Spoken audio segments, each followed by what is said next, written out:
Austin police say they shot and killed a man who tried to shoot officers and city workers. Police also say he set his own house on fire. The SWAT standoff at a home on Pinckney Lane in southwest Austin went on for several hours earlier today. And that's where KVUE's Mike Marut is tonight. And Mike, this all started when officers and code enforcement showed up to deal with violations at that house. That's right, Brian and Quita. This was all a code enforcement issue. They were actually here to mow the lawn, but this whole situation erupted into gunfire and flames. Tonight, Austin firefighters are still out here to make sure this fire does not start up again. Austin police and code enforcement came to this house just after 9 o'clock this morning.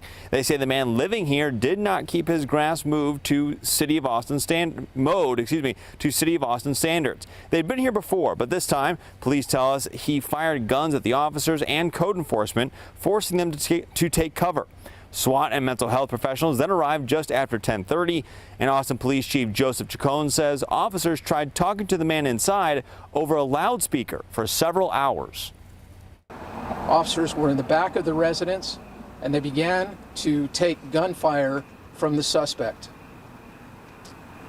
There were several shots that were fired at the officers, and because of that immediate threats, the front of the house they made entry using a robot.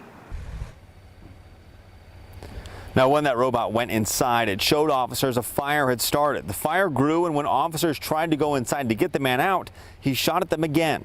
Then they say he came out through the garage with weapons in hand, and a SWAT officer shot him. Now, at that point, Austin Fire Department took over the scene, trying to put out the flames of this house, but it was already fully engulfed. The man was then taken to the hospital where he died of his injuries. Now, a nearby elementary school was also here on lockdown, but I talked with a mother this afternoon, and she was able to go and pick up her son from school around 2 o'clock this afternoon. Now, one last thing, Brian and Quita.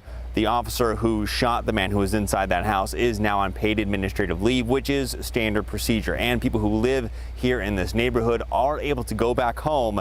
They might just have to park down the street tonight. Brian, Quita. KVUE's Mike Marut live in southwest Austin tonight. Thanks, Mike.